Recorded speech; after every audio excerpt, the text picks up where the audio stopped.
Fala, meu povo! E aí, molecadinha, tudo bem com vocês? Estou passando aqui antes desse episódio começar oficialmente para avisar que o material que vocês vão ouvir foi gravado em setembro ou outubro de 2021 e nele nós conversamos com o mestre Joelson. Ele é um líder de um movimento que luta por terra e território lá no sul da Bahia e esteve na linha de frente tentando conter os danos da enxurrada e da cheia que afetou o estado da Bahia agora no finalzinho de 2021. Eu sei que está um pouco tarde para mandar um aviso nesse momento, mas se você estiver interessado em ajudar e puder ajudar o povo baiano a se recuperar, entra lá no perfil @Teia dos Povos, manda uma mensagem, fala com eles, toda ajuda é bem-vinda e nesse momento tem muita gente precisando, tá bom? Esse é um recado que eu queria dar antes de vocês escutarem esse episódio. Como eu falei anteriormente, a conversa é com o mestre Joelson e, velho, o nome desse cara não é Mestre Joelson à toa. Escuta aí. A gente vem aqui pra desfazer a merda que você faz. Tá achando que tá dando um tapa na maconha aí, tá dando um tapa no cocô do jegue. Nasci no mundo, eu já comecei a fumar e nunca mais parei. Seu maconheiro! Seu merda! Show! É você que financia essa merda!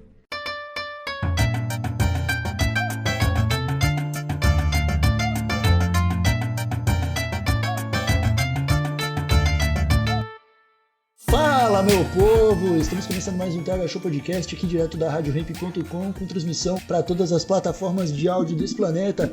Eu sou o Igor Seco, comandando essa web bancada canábica junto com meu grande amigo Marcelo Nhoque. Tudo bom, Marcelo Nhoque? Alô, Igor Seco! Tudo ótimo, meu irmão, e com o senhor, tudo bem? Estou tentando me acalmar para fazer as aberturas do TH Show de uma forma mais sensata e humanizada, visto que nessa quarta temporada até agora eu não consegui me apresentar muito bem.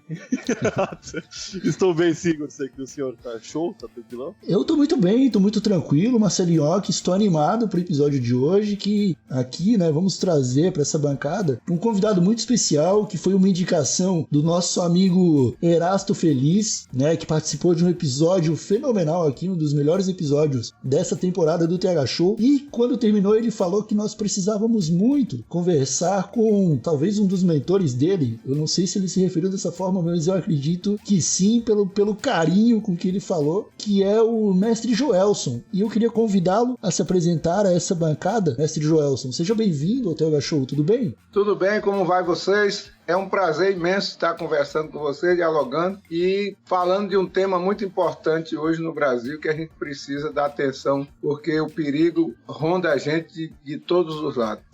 É isso aí, mestre Joelson. Joelson, você pode contar um pouco do início da sua trajetória?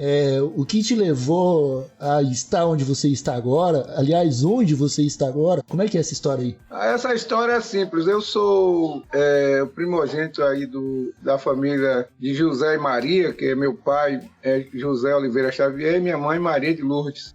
Nasci num pequeno povoado de Nova Alegria, no município de Itamaraju, Bahia, e de lá fomos para Guaratinga estudar. Chegou lá o preconceito, todo tipo de violência contra nós. Você imagine, 11 negrinhos e negrinhas chegando para estudar, o preconceito que foi. Mas meu pai teve uma capacidade, minha mãe, muito grande, da gente enfrentar todo esse processo de preconceito, de violência, de ódio, enfrentando, não ficar reclamando muito. A gente aprendeu a enfrentar e assumir essa responsabilidade. E quando a gente completa aí 18 anos, a missão era ir para São Paulo. Então os nordestinos têm essa sina que até hoje ela é muito forte. Ir para São Paulo para ganhar vida. Então eu fui para São Paulo. Já tinha um compromisso, nós já tínhamos um trabalho em Guaratinga, conhecia muita gente, conversando sobre os processos aí de luta revolucionária,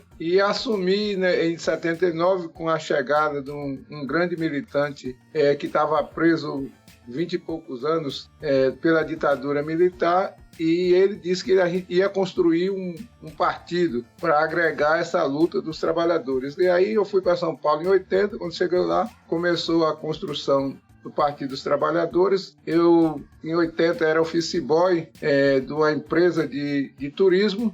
E fomos entrando em contato. Eu sei que em 82 a gente estava fazendo a campanha de Lula para governador contra Franco Montoro. Primeiro embate aí que teve de Lula. Aí participei de todo o processo. Fui metalúrgico, depois fiquei desempregado 1 ano e 3 meses. Participei do quebra-quebra que abalou o Brasil em 83. De lá não parei mais e entrei nesse processo da luta, construí o Sindicato Livre, juntamente com o companheiro Fernando Duó, Armando Boito Júnior, professor Lúcio. Então nós tivemos aí uma importante participação aí na luta. Tu tá não só vivendo a história, mas tu tá fazendo parte dela, né? Que irado demais, João, você não sabia. A gente participou de todo esse processo aí de luta em São Paulo, essa construção da CUT, vários processos aí. Foi uma época efervescente depois da ditadura e um processo muito grande de efervescência. Eu morei na Zona Sul, em Santo Amaro, morei em Jabaquara, nessa região toda. Então essa região também, e com esse laço muito grande com o pessoal que estava na Vila Euclides, em São Bernardo do Campo. Então teve todo esse processo. Eu cheguei, já tinha matado Santo Dias ali no Socorro. Então foi um processo muito grande, acompanhei todo esse processo aí de luta. E em dezembro de 86 eu volto para a Bahia. Aí já volto com um processo de consciência muito grande.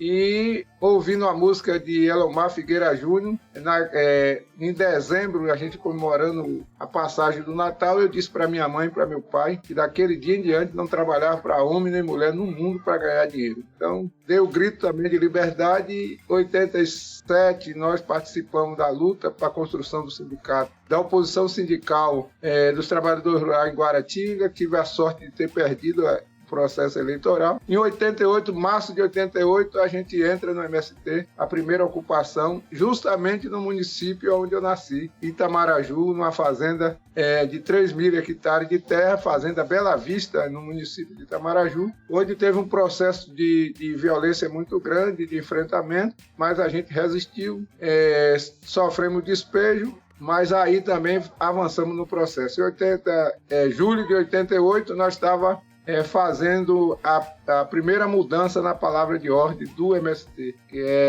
Naquela época tinha uma discussão muito grande nós tínhamos uma ligação muito grande, uma discussão muito grande com a Igreja Católica, um pessoal que apoiava a gente, muito forte, e eles falavam para a gente que a gente tinha que esperar acampado para ver o governo desapropriar a terra. E nós estávamos no grupo e dizíamos, nós vamos ter que criar o conflito, porque só através do conflito, só através das contradições é que nós vamos mudar alguma coisa, esse estado de coisa que está aí. E foi justamente isso. Em julho de 88, nós ocupamos a fazenda Curumbau, e a UDR, naquela época, muito forte, pistoleiro, enfrentamento, nós tiramos a estratégia de ocupar, resistir. Então, essa palavra de ordem foi muito importante. A gente resistiu com massa à polícia militar, nós resistimos com um grupo muito importante sobre essa questão da comunicação, a Rede Globo, todo esse processo de comunicação, os jornais da época que enfrentavam a gente à tarde, vários jornais, várias rádios também que enfrentavam a gente, e com os pistoleiros nós entramos na linha de frente de fogo mesmo e conseguimos fazer a primeira vitória e a primeira aliança com os povos indígenas.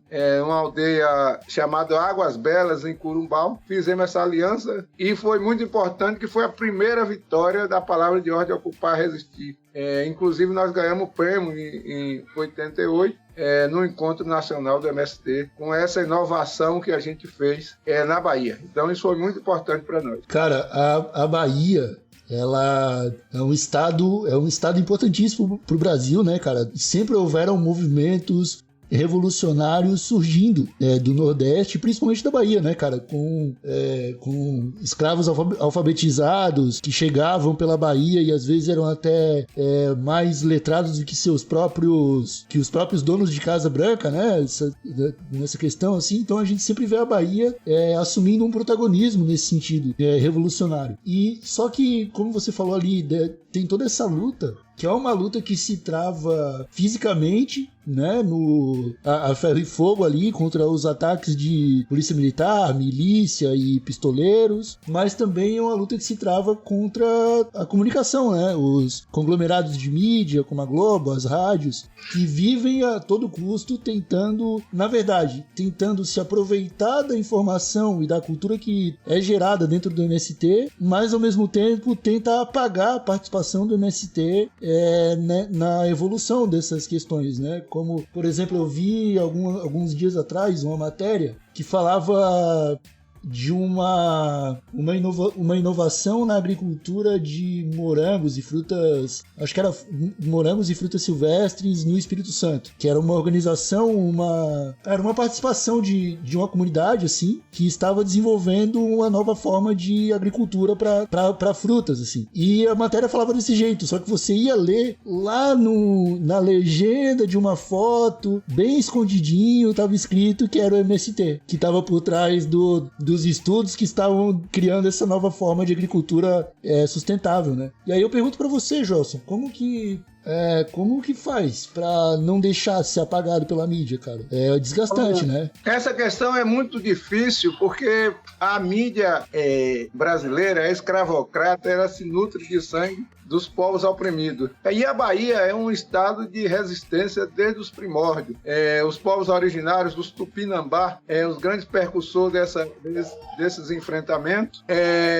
Os outros povos que na época fizeram muito enfrentamento, que ele chamava Botocudo, uma série de povos indígenas que lutaram e lutam até hoje em defesa da terra e do território. Então a Bahia sempre foi um estado efervescente nesse processo de luta. Nós tivemos aí Canudos, que mais de 30 mil camponeses foram mortos, mas também venceu 3 expedições com o exército brasileiro todo reunido para enfrentamento. Então a Bahia é de luta. Teve a revolta dos Malês, que é uma revolta muito importante. Então teve várias revoltas aqui. Teve o 2 de julho, que pouca gente tenta reconhecer essa questão. A Bahia foi o primeiro estado a se levantar e ganhar contra os portugueses. Nós expulsamos a independência do Brasil, começou na Bahia com a vitória de 2 de julho, que foi uma junção de indígenas, de quilombos, de ribeirinhos, das mulheres, das ganhadeiras. Foi uma revolução popular. Depois tomamos um golpe, é lógico, mas foi feita a primeira independência da Bahia, então é uma luta muito importante, inclusive o hino o hino da Bahia é um hino muito importante nesse processo de luta. Então a Bahia teve sempre esse papel, e eu acredito, não porque moro na Bahia, mas a Bahia tem um compromisso muito grande, que é a independência do Brasil. Nós precisamos agora, em pleno século XXI, é preciso dizer que nós precisamos construir a independência do Brasil, que está tomado pelo agronegócio, pelo latifúndio, está tomado pelas grandes empresas transnacionais. Então nós precisamos fazer uma luta de independência para que a gente possa expulsar toda essa parafernália que está hoje dominando o Brasil e está reocupando o Brasil, parece, pela 6ª vez. A reocupação agora é mais danosa do que 1500. Então nós precisamos entender que nós somos um país aí que está ocupado, é um país de uma violência terrível dos coronéis, dos latifúndios, agora do agronegócio, que eles inovaram, né? Então é um processo muito grande que a gente precisa enfrentar. E a Bahia não pode eximir desse processo de luta. Então foi aqui onde os portugueses se atracaram pela primeira vez, foi aqui também o primeiro índio a morrer também pela violência. Então nós precisamos assumir essa responsabilidade de fazer uma guerra de independência para libertar o país e tocar outro projeto de vida, de dignidade para o nosso povo, porque nós estamos hoje vivendo num país numa opressão muito grande. Então é preciso que a gente avance aí. Então essa questão nossa é importante, por isso a gente precisa assumir essa responsabilidade. E agora nós estamos dizendo que, nós da TEA estamos dizendo que principalmente o povo negro tem que assumir esse caminho, tem que assumir essa luta para que a gente possa juntar uma grande aliança índia, negra e popular estimular para a gente dar uma condição aí para essa luta avançar, porque essa luta agora não é mais só de um povo, não é só de mais um grupo, não é uma luta do povo brasileiro e que nós precisamos construir uma grande aliança para ter vitória, porque senão não terá vitória. Tem muita gente aí trabalhando essa questão do processo, dessa participação no âmbito eleitoral, que eu também concordo, eu acho que tem que votar, tem que disputar aí no voto, mas esse não é só o caminho que nós precisamos ter. Porque esse aí é um caminho da ilusão. A gente não vai vencer esses caras com voto, porque toda vez que a gente faz um acordo, eles, daqui a pouco, eles desmancham. A Constituição de 88, eles rasgaram agora, esculhambaram tudo, tá aí o país numa situação difícil, numa pandemia que matou mais de 600 mil pessoas, é uma situação de total entrega do país. Então nós precisamos fazer uma luta, uma guerra de independência para a gente tentar salvar o que ainda resta do Brasil para o povo brasileiro, para toda a população. Inclusive também com a contribuição muito grande para a América do Sul e América Central.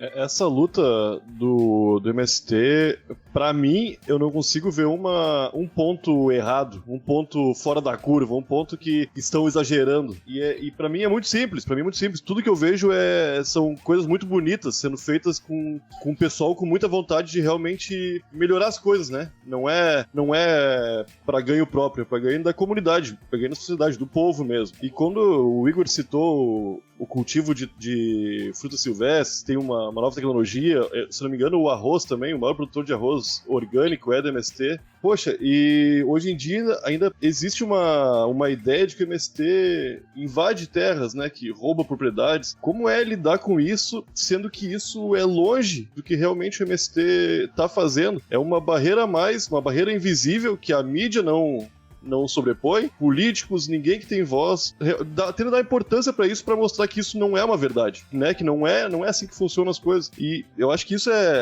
deve ser uma das preocupações de vocês, né, Joels, porque a forma como as pessoas veem o MST é preciso ser entendida pelas pessoas, né, não ter uma visão distorcida do que é o movimento. Eu não sei se há uma preocupação e uma movimentação em relação a isso. A luta do MST é a luta, nós não estamos inventando nada, nós estamos reconstruindo a luta dos povos originários, do povo originário até hoje luta por terra e por território, que foi as terras que os portugueses invadiram e roubaram desses povos originários. Depois veio o povo preto que veio para aqui, aí Palmares, a primeira república palmarina, depois eu já falei, veio Canudos, e uma série de lutas no Brasil que nós somos, aí vamos dizer assim, os herdeiros desse processo. Então nós não estamos fazendo nada que contrarie nada. Nós estamos retomando aquilo que foi roubado do nosso povo. Então nós somos herdeiros dessa luta, da luta de Palmarina, da luta dos povos indígenas, da luta de Canudos, da luta de Contestado. Então todas as lutas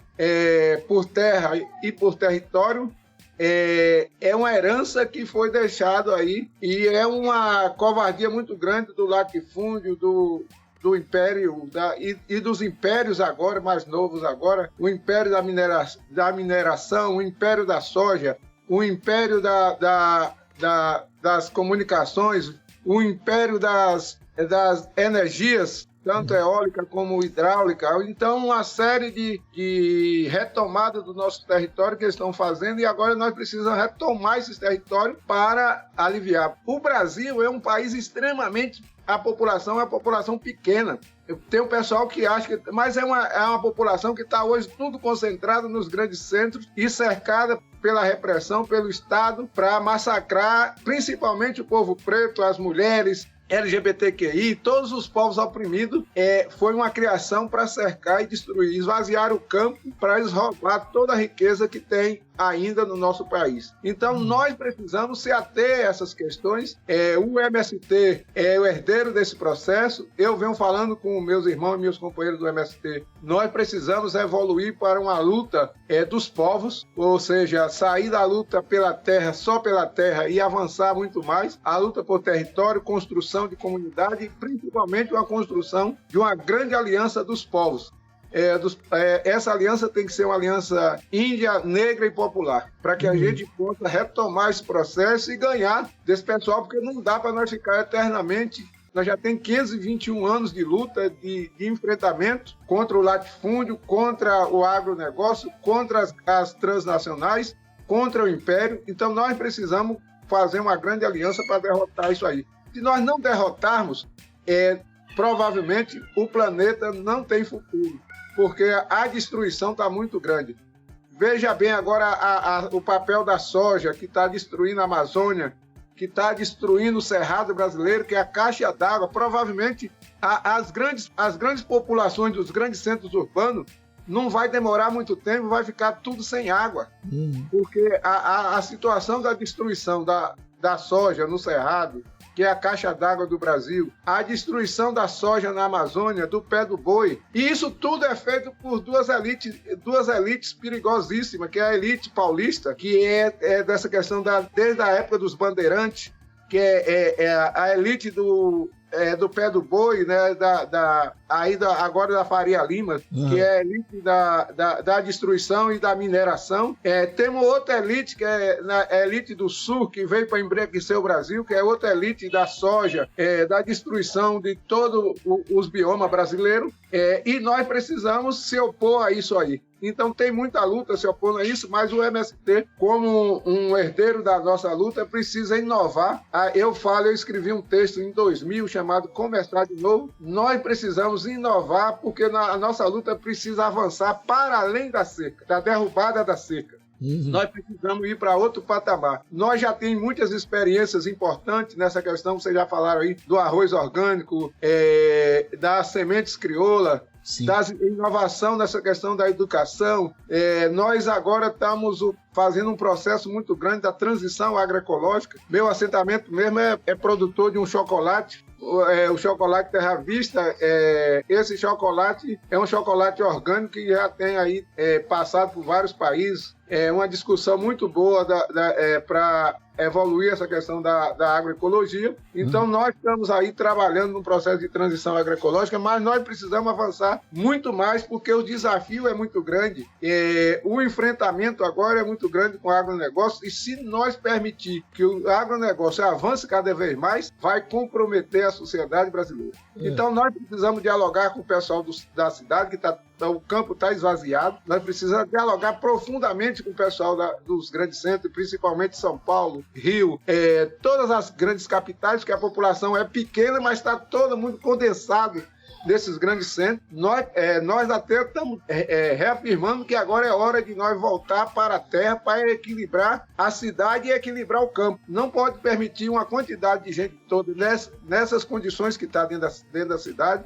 Que começou em 1930, nós não podemos permitir isso aí, precisamos desafogar a cidade, evacuar a cidade, porque a cidade já está ruindo, e voltar uma boa parte dessa população ao campo para reconstruir outra perspectiva de vida, associado à nossa mãe terra, associado aos outros seres da terra, da natureza, para que a gente possa reconstruir outro Brasil, outro país. E o MST, para mim, na minha visão, ele tem uma função extraordinária, porque nós somos herdeiros dessas lutas e precisamos dar conta desse processo. O MST sozinho não vai dar conta disso, então é preciso construir uma grande aliança índia, negra e popular para dar conta desse processo.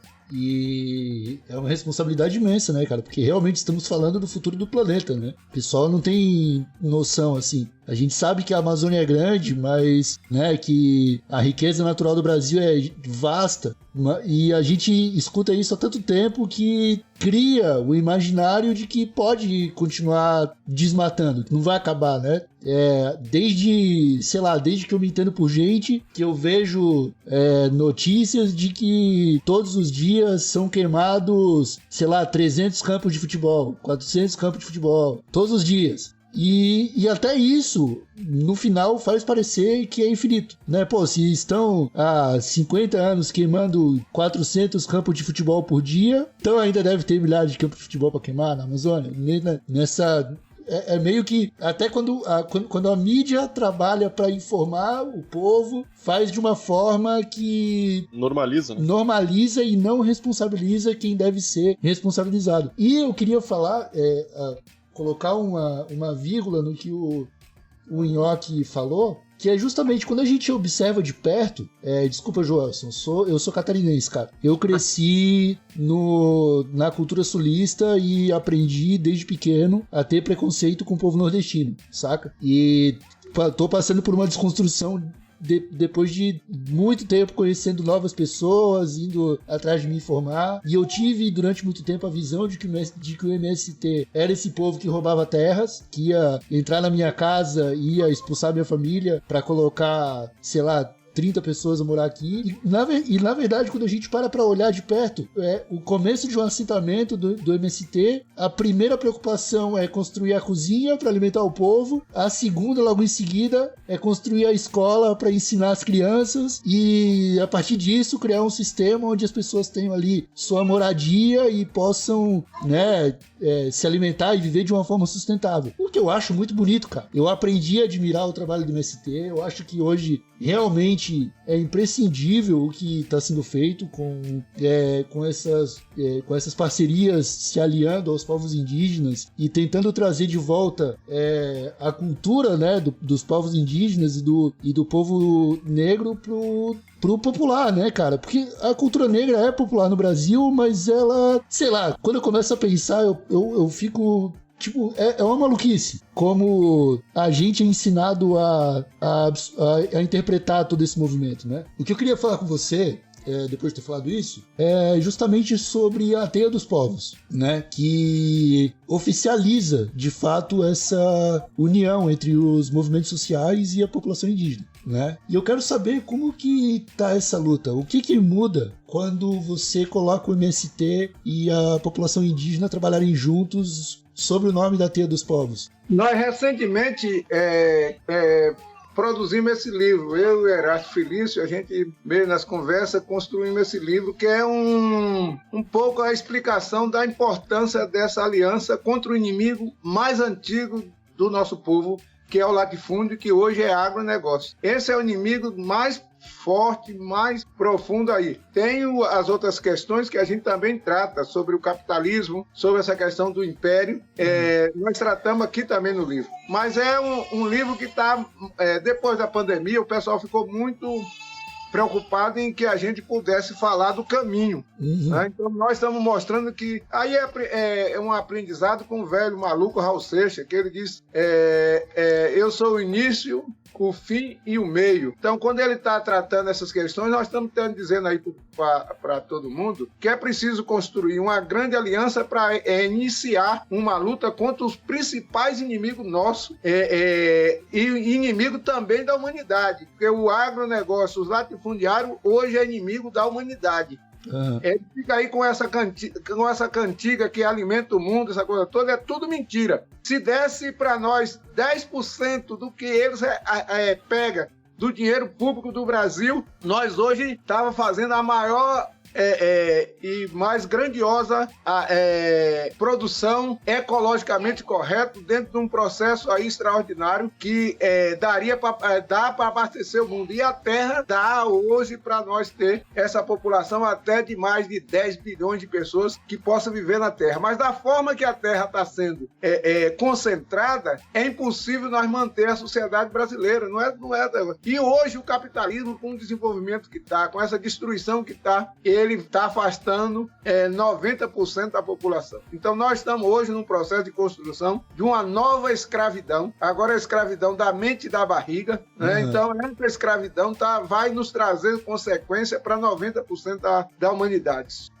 E só cabe no planeta Terra 10%. Hoje, na armação que eles estão fazendo aí, capitalista, na armação que eles estão fazendo aí com a questão dos impérios, só vai salvar 10%. E eles já estão arrumando outros lugares para ir. Inclusive, eles já estão construindo nave para ir para outros planetas, Marte, outros planetas, quer ocupar outros planetas, porque eles sabem que a destruição que eles estão fazendo na Terra não vai permitir a humanidade sobreviver.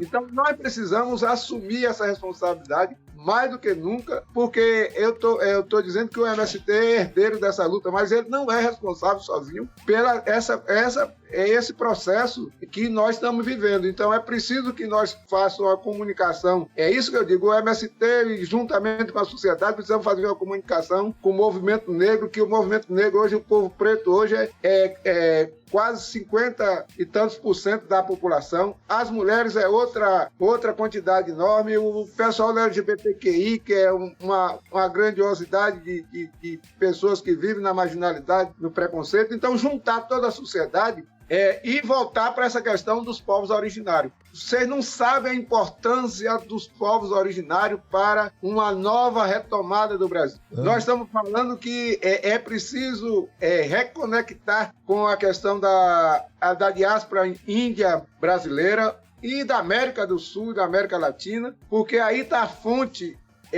de uma civilização altamente grandiosa. Porque os povos originários, ele vê a terra com outro olhar, com outro significado. A terra não é para destruir, a terra não é para a gente acumular, tornar mercadoria. A terra é um bem comum de todos os povos, onde a gente pode viver fraternalmente aqui e festejar, dançar, viver e nunca pensar no dia do amanhã, né, como acumulação, como nada. Então, os povos originais é a fonte que a gente precisa beber. Depois, a outra fonte que a gente precisa beber é na diáspora africana, que também tem uma ligação muito grande com os povos originários. Então, nós precisamos, a gente está falando, é preciso buscar esses conhecimentos dos povos originários, é preciso buscar esses conhecimentos dos povos da diáspora africana e com a mixigenação que o Brasil tem, construir, juntar tudo isso quem fala muito bem aí é o povo brasileiro de Darcy Ribeiro, dessa importância da civilização brasileira. Então, nós precisamos construir uma perspectiva, uma discussão muito grande de uma nova civilização no planeta Terra. E está baseado muito nessas duas diásporas que eu falei aqui e juntando essa outra, mesclando com tudo isso que já foi construído no Brasil, uma civilização harmoniosa, respeitadora da terra, da natureza, do princípio, né? Para a gente atingir um fim, que eu acredito que é um fim para que todos nós tenham paz, harmonia, dignidade, alimento, tudo de acordo aí, e respeitando também os outros seres que vieram primeiro do que nós. Tem outros seres aqui importantes, se a gente for olhar as formigas, se nós for olhar os passarinhos, se nós for olhar os animais da natureza, nós vamos entender essa grandiosidade, essa coisa toda. Se a gente for buscar nos fungos, se a gente for buscar em várias questões da natureza, nós vamos encontrar aí o sentido da vida, da floresta, nós vamos encontrar o sentido da vida. Onde está guardado todos esses conhecimentos? Nos povos originários e no povo preto. Então, nós precisamos resgatar. E outra coisa que nós precisamos resgatar, que até o socialismo não teve capacidade de fazer esse trabalho, que é a questão de uma construção espiritual. Essa conexão tem que se dar também no âmbito da espiritualidade. E quando eu estou falando de espiritualidade, eu não estou falando nada de religião, é uma construção de uma espiritualidade que a gente precisa entender todas essas questões da natureza, da relação que nós precisamos ter com os outros seres, com outros planetas até a gente precisa ter. Então, uma espiritualidade que possa nos dar, entender que nós não somos tudo. Nós somos uma partezinha muito pequena. Nós somos uma parte que até hoje, se for na natureza, a grandiosidade da natureza, insignificante. Então, por que nós temos que ter essa vontade, essa ganância de querer destruir tudo para um simples hobby nosso? Então, nós precisamos começar a entender essas questões e aonde a gente vai buscar na sabedoria indígena, na sabedoria popular dos povos, enfim, nessa grande diáspora aí. Então, nós da Terra estamos dizendo que a gente precisa buscar, beber nessas fontes para que a gente possa avançar numa perspectiva da construção de outra perspectiva de humanidade, relacionada com a Terra, com a nossa mãe, com a água, que a gente somos 70%, nosso corpo é 70% de água. Então, nós temos que construir a relação com as águas, não essa destruição que nós estamos fazendo com a questão da água.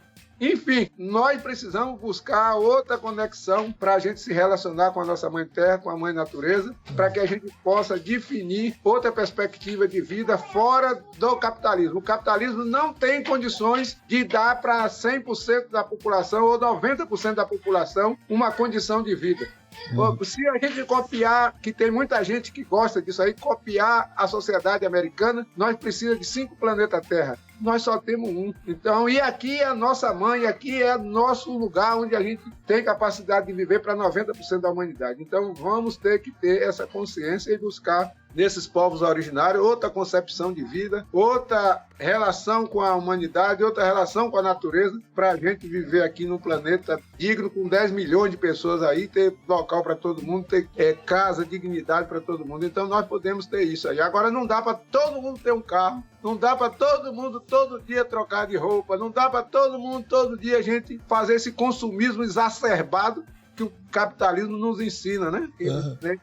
Botando a gente dentro desses grandes shopping centers. E agora está através da mídia social. A gente todo dia aquela compulsão para comprar, para consumir essa relação, e nós estamos sendo dominados por esse povo e nós precisamos sair dessa dominação. Eu fico feliz que tu começou falando mal do capitalismo dessa vez, e não fui eu, porque atualmente eu coloco todos os problemas que eu vejo no colo do capitalismo. Porque sempre é a ideia do velho rico que vai estragar com a vida de muita gente pro benefício dele, só dele. E isso é complicadaço. Joelson, hoje em dia todo mundo trabalha, passa a vida dando suor, tirando a força de onde não tem, pra se aposentar e ir pra um lugar, pra um pedacinho de terra, com um laguinho, ficar tranquilo numa casa simples, com uma rede, com uma plantaçãozinha. E essa ideia, às vezes, de entender a terra, entender os nossos ancestrais, parece, por conta do próprio capitalismo, de ter sempre coisas reluzentes, coisas tecnológicas, aparelhos novos, carros mais velozes e mais econômicos. Essa palhaçada do capitalismo meio que torna essa luta, parece que é como se fosse um retrocesso para uma era mais medieval, onde a gente não tinha tudo isso, não tinha à nossa disposição um celular, não tinha... Eu não sei se... Talvez tu tenha uma visão muito mais ampla do que eu tô falando em relação ao capitalismo e como ele atua, convencendo as pessoas de que te manter longe do mato, te manter longe da terra é a melhor solução para a tua vida, né? E junto disso, eu te pergunto como fazer esse levante popular, como mostrar para as pessoas que não é o caminho, né? Que se tu quer ter filho, tu quer ter neto, é importante tu pensar no bem-estar de verdade, o bem-estar real, não o bem-estar construído dessa forma como vem sendo feito hoje, porque eu realmente acho que o capitalismo nunca vai chegar num ponto que vai resolver nossos problemas. Vai só nos dar cada vez mais problemas não resolvidos, como vem sendo, cada vez com ricos mais ricos e com pobres mais pobres. E o problema pra mim é todo isso aí. Eu só não entendo como as pessoas não percebem com clareza isso, né? Tudo que... tu tá falando de uma forma muito simples e direta, Joelson. É fácil de ser entendido. Como não há um levante ainda gigantesco e de... 95% do povo brasileiro é guerreiro. Vive com pouco dinheiro. Quando teve levante de verdade, o exército brasileiro praticou genocídio, cara. Eu acho que veio um pouco disso aí também, né? Sei lá, eu acho que tem um medo velado, assim, o medo que a gente sente sem saber que tá sentindo. Mas somos maioria. Essa questão, eu tenho, como disse, em 1996, 1986, eu tomando a música de Elomar Figueira Júnior, eu tomei essa decisão. Essa decisão, para mim, foi uma decisão muito dura, muito difícil. Minha mãe perguntou, quase chorando, meu filho, você vai viver de quê? Aí, como tá na música, eu disse, vou viver como a cigarra e a formiga. Então, foi uma decisão muito dura e, graças a essa decisão, eu tenho certeza que hoje, com meus 60 anos, eu ajudei a salvar muitas vidas. Hoje tem muitas vidas salvas. Tem muitas crianças que não tinham perspectiva nenhuma. Hoje é médico, é doutores, é gente que tem hoje uma perspectiva, outros estão dentro da universidade. Nós construímos uma escola aqui que é hoje uma referência na região. Então, eu digo para vocês o seguinte, é preciso que a gente assuma, primeiro, uma decisão individual, porque essa decisão não é só coletiva, ela é primeiro individual. Nós precisamos assumir essa responsabilidade de um novo modo de vida para a gente. Por exemplo, qualquer grandiosidade de revolução que a gente quer para o mundo, a gente tem que fazer para nós mesmos, dentro de nós mesmos. Então tem que ter uma mudança individual. E depois tem que ter uma mudança coletiva, que essa mudança coletiva nós estamos chamando dessa grande aliança índia, negra e popular. Então, sem essa junção desses povos, nós não temos condições de fazer essas mudanças que nós precisamos. Então, começa individual, em casa. Se a gente quer fazer uma grande revolução, primeiro faça em nós mesmos e faça na nossa casa, para que a gente possa alcançar esse processo grandioso. Então, pois bem, essa decisão de 86 foi uma decisão que me permitiu eu passar por vários sofrimentos, por várias lutas, por vários processos, mas hoje eu estou de pé aqui. Eu moro num assentamento, tem 55 famílias, nós tomamos banho de água mineral, nós bebemos água mineral, nós não se preocupamos com o dia da manhã, nós eliminamos a caça predatória, nós eliminamos uma série de questões. Eu sei que tem outras questões mais profundas para ser eliminadas, mas nós estamos no caminho trabalhando nisso aí, graças à decisão individual e depois coletiva, a decisão coletiva. Então nós estamos tentando avançar nesse processo e hoje nós estamos o que o velho Confúcio disse. Ele disse: faça uma boa ideia para os olhos do mundo, para os ouvidos do mundo, porque ela por si só se transforma em milhões. Então nossa referência aqui do assentamento Terra Vista é uma pequena referência, é um grão de areia no oceano, mas ela traduz uma questão: é possível a gente se libertar de toda essa escravidão que está aí. Essa luta contra o processo de ocupação do nosso território, nós precisamos barrar isso com uma grande força individual e coletiva para a gente vencer esse primeiro mal, que é o latifúndio, é o agronegócio. E evoluir por outra perspectiva de socialização dos meios de produção, reorganização da sociedade, para a gente eliminar todo esse tipo de preconceito, de violência, de ódio que está implementado na nossa sociedade. E para a gente construir uma sociedade, eu digo não perfeita, que a sociedade nunca vai ser perfeita e não tem necessidade de ser perfeita, mas uma sociedade que encare as suas contradições com uma forma boa, com uma forma de nós resolver os nossos dilemas da humanidade. Então, por exemplo, a ciência e a tecnologia não é para enriquecer 2 ou 3. A ciência e tecnologia que é construída pela humanidade, ela tem que servir à humanidade. Sim. Veja bem, eu trabalho aqui com a questão das sementes crioula. A semente crioula é uma ciência, é uma tecnologia que vem da ancestralidade dos nossos povos. Então, a semente é uma questão fundamental. Isso foi o quê? O milho, se a gente for pegar o milho, era uma graminha. Como é que os povos originários foram transformando isso e hoje é um grande alimento? Por que um grupo pequeno se apropria dessa semente e bota lá um imposto, e bota lá um carimbo, faz uma mudança genética nessa semente e diz que é propriedade deles? Isso é propriedade da humanidade, que a humanidade levou tempos para evoluir esse processo, é a evolução da humanidade. Então, essa ciência tem que estar a serviço da humanidade. Então, nós precisamos começar a compreender essas questões das coisas simples, partindo das coisas simples para a questão mais complicada que a gente precisa resolver. Nós precisamos resolver a questão do câncer. Hoje já tem tecnologia, já tem ciência para resolver. Nós precisamos resolver o problema da AIDS, dessas pandemias.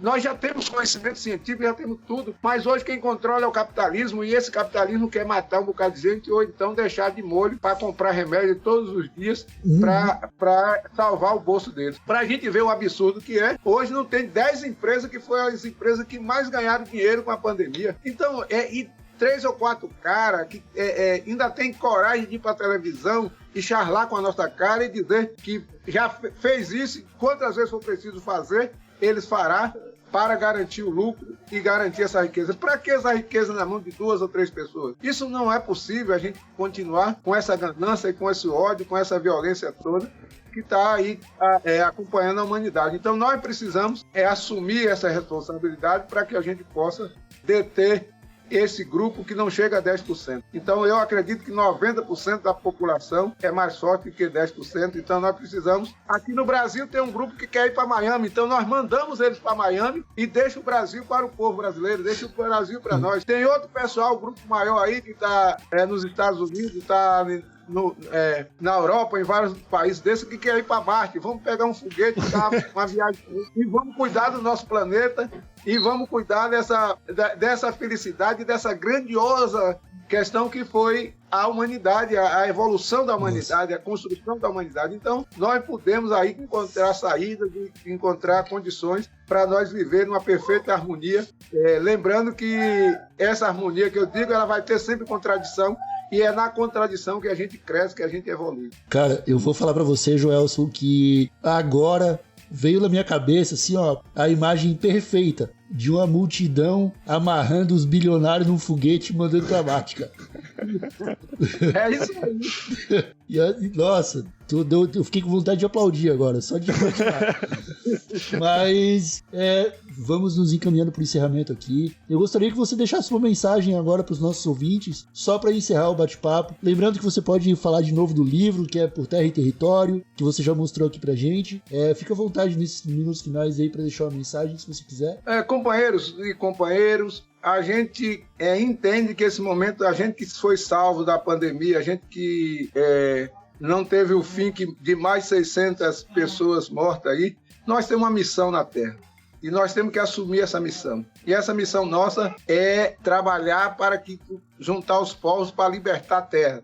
Libertando a Terra, nós precisamos construir um território, construir umas comunidades, começa a pensar mais na vida, na esperança do que na morte. Então, nós precisamos construir uma sociedade que pense mais na riqueza para todos do que numa acumulação para poucos. Então, nós temos uma tarefa, nós que fomos salvos pela fumaça do gongo, né? Então, nós temos agora uma missão extraordinária. Quem estiver na comunicação tem uma tarefa de comunicar essa boa nova, porque há a possibilidade da gente construir uma grande sociedade harmoniosa na Terra, e a Terra cabe todo mundo, né? Nós temos que sair desse processo de acumulação, mas a Terra cabe todo mundo.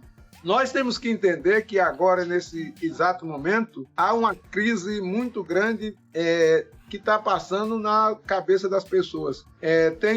E o pessoal está entrando num processo de transe, numa tristeza profunda, na depressão, num sofrimento muito grande. E meu entendimento é que a gente não precisa nada disso. Nós precisamos começar a entender que nós precisamos de muito pouco. Nós precisamos de coisas quase nada para a gente evoluir numa perspectiva, como diz o velho Raul Seixas, de pensar com 10% da nossa cabeça para a gente construir uma humanidade verdadeiramente humana, que a gente possa, através da simplicidade, harmonizar essa questão com os outros seres da natureza, com a exuberância dos biomas que nós temos aqui no Brasil, Mata Atlântica, Cerrado, Caatinga, Amazônica.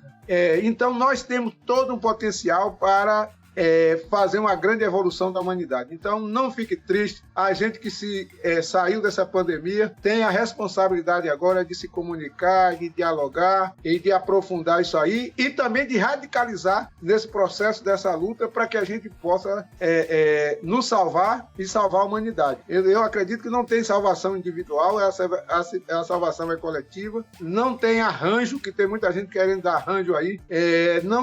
Não tem essa falsa esperança de ficar esperando que com o voto nós vamos salvar a humanidade. Quem vai salvar a humanidade é o povo. É todo o povo irmanado numa busca coletiva de unidade e de esperança para que a gente possa sobreviver e avançar, porque outras pandemias vão acontecer, talvez piores do que essa. Então nós temos que botar a barba de molho, e nós que saímos dessa pandemia temos que ter a capacidade de nos irmanar e junto reconstruir outra perspectiva de país, outra perspectiva de América Latina e outra perspectiva de mundo, onde todos possamos sobreviver. E como diz a música, nós temos que sobreviver e entregar nosso coração para as coisas belas que vai acontecer. Eu tenho muita esperança, muito amor no coração e muito trabalho todos os dias nessa grande esperança e nessa grande missão de nos consertar primeiro e consertar o mundo. É isso aí.